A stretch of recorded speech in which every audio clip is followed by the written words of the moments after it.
To quote a YouTube video from one of ADHD's great scientists, Russell Barkley, you have a brain, the back part is where you learn, the front part is where you do, and ADHD splits the two. And it's also a very nice rhyme. Maybe that should be like a Dr. Seuss poem that we read to the ADHD children. Do it, do your task. Do the things of which I ask. I cannot do them just because I can. I cannot do them, Sam, I am.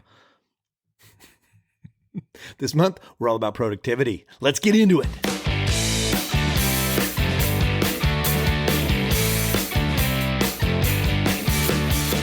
You are listening to ADHD Big Brother, the podcast for adults struggling with their ADHD and their depression and anxiety and blech. I'm your host, Russ Jones. I'm an ADHD coach, and I run the Platinum Award-winning community coaching of the same name, ADHD Big Brother. And I also have ADHD and depression. It's craptastic. Welcome aboard. Let's learn some stuff, laugh at some stuff, and ladies and gentlemen, here's some stuff. Welcome to the podcast. How you doing? How's it going? Hey, what's up? How's your day going today? Are you feeling good or are you feeling bad? Let us discuss your emotions in their present form. Please divulge your emotions. Before you get talking, let me tell you about what's going on in my world. It's the Mental Health Report with Russ Jones. It is, after all, Mental Health Awareness Month, I'll have you know. It's tough because there's a few awarenesses happening this month. So it's hard to really, truly determine where to put my fleeting focus. And yes, I Googled this. I Wikipediatized it. Unfortunately, it's not just Mental Health Awareness Month. It's also Zombie Awareness Month. Yeah, it is. Get out your gray ribbon. There's a lot to be aware of this month. So while you're working on your mental health, you should also join a zombie walk or a zombie apocalypse preparedness event. And then while you're preparing to be holed up in a bunker, let's maybe take an opportunity to honor another celebratory month, which is, yes, it is also International Masturbation Month. Look it up. I'm not just trying to make jokes here. These are legit months. There's a lot of hands-on activities happening this month, so lots to do. So it makes sense that it's a good month to talk about productivity. That's what I'm getting at. My mental health is good. That's my report. Night times this week were high anxiety for some reason, though. That was the thing that riddled me a bit. But I will have you know, and we can touch on this later, my diet and exercise is improving, and that is directly affecting my mental health. Turns out those fucking scientists were right all along. Diet and exercise are good for you. Ugh! I hate when they're right. Where's the tortilla chips and the loaded nachos scientists? When is that report going to get turned in? Oh, it did? Oh, and it was bad? Oh, shoot. Okay. Well, here's a quick ADHD tip for you. I found my way back into exercise through video games. My sons, they have an Oculus, one of those VR headsets, and for which they play Gorilla Tag. But I learned through an ADHD group about a little game called Supernatural. It's actually like an aerobic fitness thing. It's actually, you get aerobic fitness either like with boxing or swinging bats, like a Beat Saber, and you're located in like these beautiful 360-degree vistas, like the tops of mountains in Scotland. It's just amazing. And you're listening to playlists based on your interests, and you're moving to the beat. And I haven't sweated like that in easily over a year, to the point where I've been getting emotional. Because of my exercise block has been so strong, like I'll get emotional during these workouts because that shit is bubbling up and I'm overcoming these physical blocks. And then the cool thing is you can pick your trainer. So Coach Leanne is my go-to trainer. Shout out to Coach Leanne. I think I should probably send Coach Leanne a thank you email. I'm going to Coach Leanne, if you're listening to this right now, it's because you got an email from me, and I'm like, hey, shout out to you. I don't think I've ever done a Coach Leanne workout and not bookmarked it every time. Yep, bookmark. Not gonna do that one again. Anyway, very cool stuff, and that's a great ADHD tip for you guys. Gamify that stuff. In terms of ADHD Big Brother stuff, we have fun stuff happening this month. We're still doing a couple of declutter events. These are audio on body doubles, and they are supremely effective. It's like productivity in terms of cleaning up. Try it out. And I've got office hours for members who want to shoot the shit or get some ADHD coaching. Do that 2 or 3 times a month. And then we have member events. I'm really digging these. So I'm going to shout out Lisa to great idea. She had this brilliant idea for an event. Like we were theming the month productivity. She's like, what about if we did a group live video call and we share each other's productivity hacks and tricks that we use, the things that work for us. Brilliant. That's a brilliant idea for an event. And that one is happening May 10th. So you better join ADHD Big Brother now, suckers. If you want to get in on that. Man, if you've ever been on the fence for joining ADHD Big Brother, you want to see what it's all about, that's it. It's more than just, it's technically called a quote unquote community, but I'll liken it to a daily mastermind of Insta friends that have the similar ADHD skull spaghetti. It's freaking amazing. All right, here we go. Let's talk about productivity. It's such a shame-making word, isn't it? I might vote, if there was a vote that a lot of ADHDers don't ever think they are productive enough, that's what I would vote for. Like, we know what we're capable of. We've seen ourselves at our best, and so we're always falling short of that mark. That resonates with me. To me, that's like been the curse of the hyperfocus gift, right? The gift, maybe it's a gift for you. I know that if things are urgent, or if I'm completely lit up by it, I don't have to think. I'm just all instinctive response. And that feels good. Like what is it? The flow. I'm in the flow. I'm in the flow state, man. I'm in this magnificent state of flow. Like it's a river of energy and all the things that are working, and I'm gloriously effective at everything. Well, this would be my challenge for you. Push pause on this. Well, don't push pause. You have to hear me first. So, okay, listen to this and then push pause. After take 2 minutes and get into your hyperfocus. Activate it for me. And now I'm going to give you 1 minute and 59 seconds more time than it normally takes, because it's normally just a switch that flips. So take 2 minutes, find your switch, and activate your Power Ranger productivity thing, and then go use it on the dishes that are piling up. Okay, ready, set, go, pause. You probably didn't pause because you're driving, and I get it.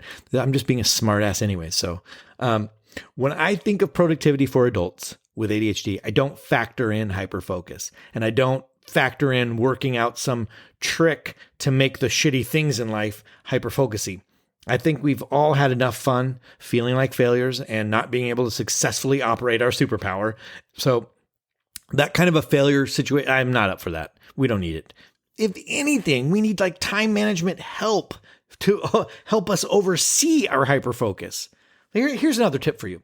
If you're a person that just lets your hyperfocus out, just out of the cage, lets it run amok, and then it wears itself out, which means you burn out, I would highly encourage you to look at a timer as an assistant. Go have your hyperfocus, but have a timer to remind you when an hour has passed. It's like just a gentle tap on your shoulder, just a little, hey, excuse me, just wanted to let you know that it's been an hour. You told me to tell you. Then you get the opportunity to be self-aware and make a decision, right? Do I keep going? Do I have children to pick up from school? Do I have a work assignment to get to? And then you get to decide, do I keep going or do I stop? That is so much better than 5 hours passing, feels like 20 minutes, and then the day is shot and we feel like shit afterwards. All these things went undone. So anyway, that's a good tip. Outsource your time to protect against rogue hyperfocus. So this month, I'm really looking at us playing around with ways for us to do the things that we want to do, that we know how to do, but that we don't do, right? We're going to bridge the gap between that knowledge and the performance. I'm a firm believer that ADHD is not managed by becoming someone else. We don't internally become different, and then we're motivated for things like, I discovered my why. My why is known to me. My purpose. And then suddenly I have motivation for like exercise or like career shift or something. That's not real. I'll speak to my own experience. So this is my scientific study of myself. I've never been more in line with my life purpose, like my inner drive of servitude for others and helping. I did the work. I figured it out. It only took me 40 years. Okay. But we got there. I'm so fucking locked in now. It's not a thing I have to manufacture. It is me, right? It's like discovering myself. It's my spiritual essence. If I can help, I will. That's my goddamn mantra. So I got in touch with my inner light. God, I don't know how more dramatic I can make it seem. And yet I have absolutely no hyper focus, no drive for all the bullshit that goes into the work for this business, this ADHD Big Brother business, the marketing for a business. Even though I know it's necessary, how can I help anybody if nobody knows about me? And then there's my imposter syndrome. I'm like, well, you're a snake oil salesman, you piece of shit. And yet I have to work on it every day. Barf. So productivity, it's not about finding a way to like shit and then do it. It's about finding a way to do shit, even though. It's about finding a way to prioritize in advance and then act on that determination of priority, even though. So how does an adult with ADHD do something, even though? Even though all those other things, how do we do these things? Like, what's the thing that we're struggling to do? We can figure this out. To figure it out, we got to go backwards, I think. What's the thing that we're struggling to do? Did we even decide? Okay, well then let's go back then. So then what are the top priorities that we can choose from to pick our thing? We don't have that? Okay, well then we got to go back a little bit further. What are all the things? Where's our brain dump? Did we get it all out of our head and properly externalize it? So if we didn't do one, okay, so then that's maybe why we're still overwhelmed with all the things. There's so much swirling in our heads. So how can we relieve that swirl? Well, all right, we can brain dump it. So let's do one of those. Okay, but when? When do we have time to do it? We don't have time. So where's the time? Okay, well, we got to go back a little bit then. When do we have time that we can block out for this? We don't have a reliable calendar to see where our things go. Okay, well, we got to go back a little bit. So let me stop here for a minute. I think I know where we might put our attention. It makes a lot of sense to me that in order to be productive, we need to have some kind of a command of our time, even if it's loose. We don't need to know every second of every day, but how do we know what's going on if we don't have an externalized calendar? Keeping this shit in our head it's not a possibility. That's a non-starter. If that's the plan, like how do I figure out how to remember things? We're set up to lose. I'm more like, how do we give ourselves permission to forget? So if productivity starts with an effective command of our time, it's like if we can graduate from doing whatever feels right in the moment and then practice picking things in advance, then we might have a shot at managing our ADHD productivity stuff. It works for me. Man, my gosh, like mastering my calendar, which I am supremely effective at now, but things still slip. I mean, that's normal, but man, control of my calendar, that is so huge. And I'll tell you this, it eliminates a massive amount of stress. So let's play this out. How a calendar system can help with productivity. Well, we have a lot of shit to do, right? Okay, so I noticed that I'm free tomorrow at 9 o'clock a.m. because there's nothing on my calendar. Usually, if I have something to do at, like, let's say 10 o'clock a.m., I'm not doing anything before that. I'm just going to sit in wait mode. But now maybe I have an opportunity here. So I create an appointment for 1 hour, 9 to 10, to do a brain dump and prioritize. I set a reminder at 8:45 a.m. to remind me that it's coming, and then I have another reminder at the time of the event. My phone is my assistant that lets me know things. All right, great. I've given myself permission to forget. 9 o'clock a.m. rolls around. I get some alarms. I don't feel like doing it. I don't feel like I need to do it because I have stuff in my head I can do. But, I scheduled it. And if I'm a member of ADHD Big Brother, I might have announced it in my daily accountability for that extra bit of support. So now I've declared it to others. So I'm going to do it even though it feels gross and that I don't need to do it. Maybe I announce in the public chat at ADHD Big Brother that I'm going to go into the body double room for my brain dump. Anybody want to join? Now I'm even more likely to do it. So I set a timer for 15 minutes to get everything out of my head. Brain dump. It only takes about 10 minutes to purge everything I find. Wow, that was easier than I thought. So then the last 5 minutes, I just cycle through aspects of my life. Anything else? Anything else with my kids? Anything else with work? Anything to do at home? Anything to do with my car? Anything else?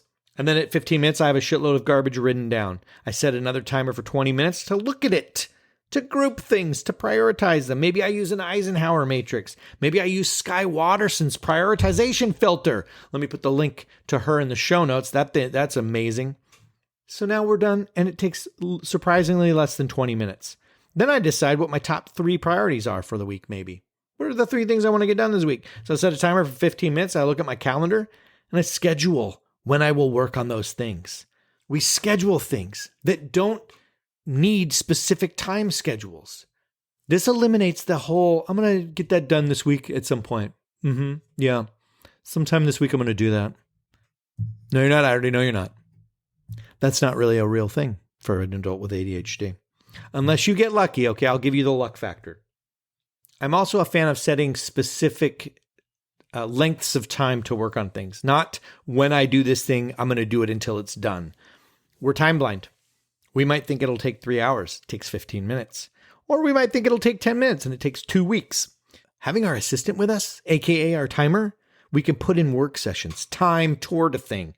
So many of us have this catchphrase, right? I know myself. I have to be able to do a thing until it's finished because it's going to take extra time to get back into it. Maybe I'll forget where I left off, or maybe I'll never get back to it because, oh man, I was able to start this shitty thing. And now when will I ever have the motivation to do that again? Yes, that's true. Exactly. And productivity for ADHD happens with a healthy dose of even though you know yourself. What might it look like for you to do this uncomfortable thing for 20 minutes?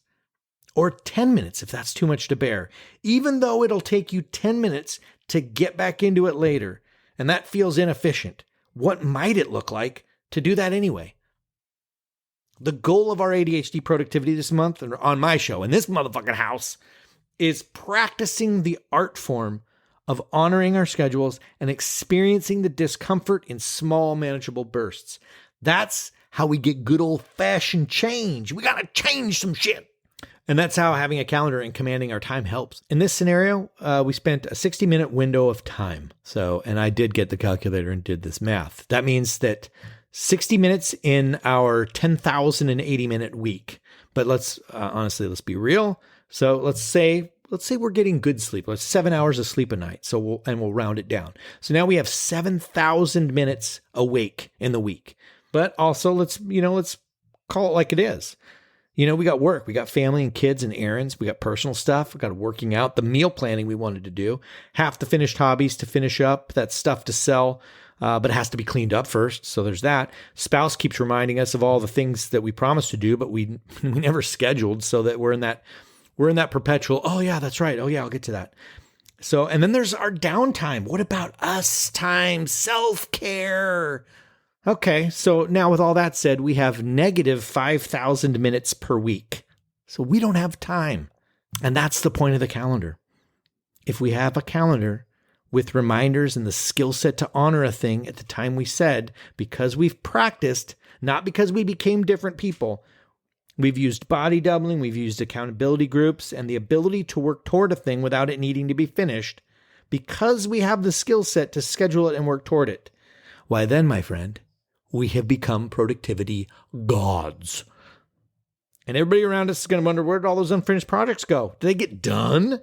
Imagine your spouse seeing you honor your word. You don't have to be reminded of a thing like 50,000 times because you know how to put it in your schedule and act on it. You know how to make time. That is sexy. Spouses find that sexy, I'm told. And when you make time for these things, you will find that you actually get more free time. Burden is lifted. It feels good. My final note about this is that I don't believe that you think your way into this. It's not going to feel right at first. Nothing good ever feels good. That is the dumb part about our brain wiring. You have to do the things and then the change happens. You have to do your way to success. My challenge for you this week is to determine your calendar. I dare you. Was it Google Calendar? You're going to do on your desktop? You're going to be your iPhone, your Android, physical calendar on your fridge? What are you going to look at daily? How do you get your time outside of your brain? That's my productivity challenge this week. And then if you want the award-winning community experience, come to our event this coming Saturday where we're going to be sharing our ADHD productivity tips and tricks. Alrighty, don't forget to check out the links in the show notes. And then let's head into this month with some self-awareness, some curiosity, and a goddamn calendar. And that is all. I hope you guys have a fantastic week. Reach out, say hi, and I will talk to you later.